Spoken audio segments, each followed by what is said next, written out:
I now know why people are addicted to psychics, and it has nothing to do with seeing the future. When I was a little girl, I loved all things magic. I obsessed over a book series called The Secret Circle, which was about an ordinary teenage girl who discovers she's a powerful witch. I DIYed spell books, writing my own little hexes and cures and then drenching the pages in tea so they'd appear old. Teen Witch was my favorite movie. These days, I'm less into the occult and more into magic, spelled the Kelsey Patel way, with a K, which to me is just code for the benefits that come from practicing things like mindfulness and gratitude. I'm too cynical, or practical, for much beyond that. However, when I get invited to a clairvoyant healing session with an intuitive named Daganit Noor, who has a part-time residency at the spa at Four Seasons Los Angeles and in New York City, too, I can't help but enthusiastically RSVP, yes. Like most of us, I have some questions.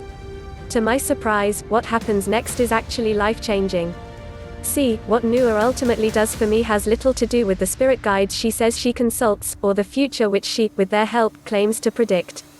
Instead, it's my present, and the way I see myself within it, that she helps bring into focus. Allow me to explain. Because we live in a patriarchy that prizes youth, and I live in Los Angeles, where young is basically a religion, aging out of a certain demographic has been hard for me.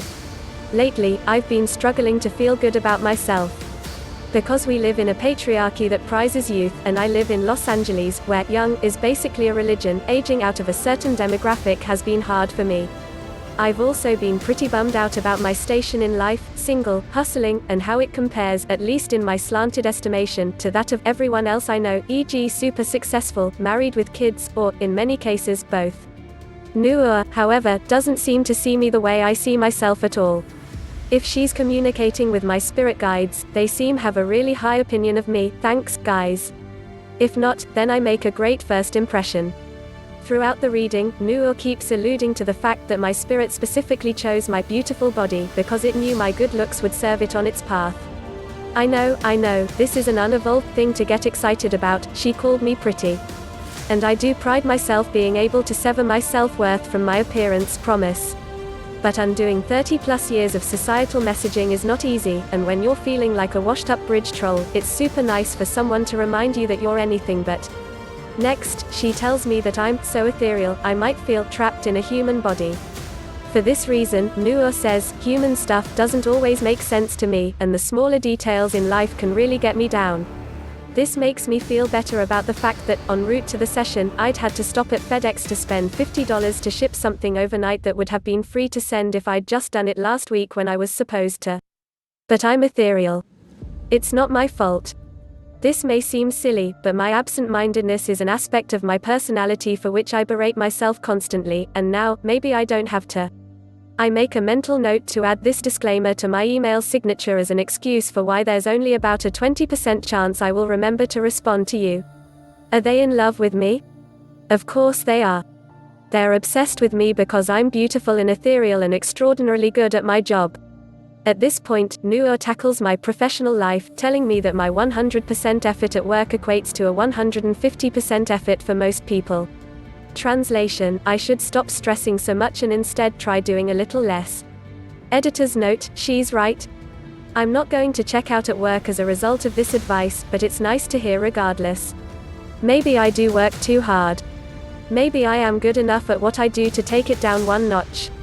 This is a script I never allow myself to read with any conviction. Instead, I'm known for working my fingers to the bone while incessantly worrying that my efforts are inadequate, despite assurances from my friends, family, and yep, my boss, to the contrary.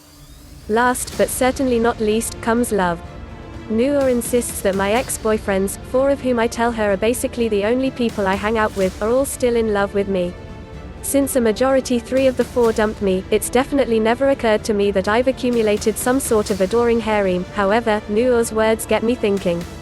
Are they in love with me? Of course they are.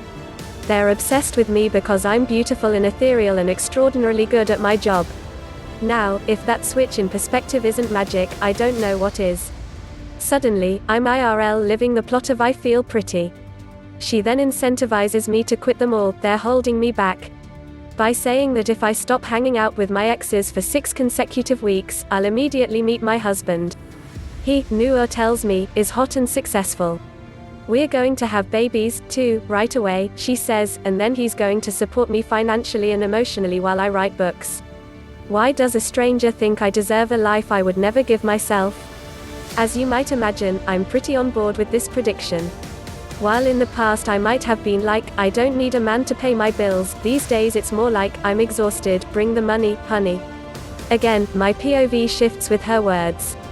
Oh man, I think all these crazy infatuated ex-boyfriends are preventing me from marrying one of those hot actors named Chris who I can never tell apart. I've got to ditch them, pronto. What I find craziest about this prediction, however, isn't that my future husband is clearly the dream guy for every single girl who no longer wants to be single.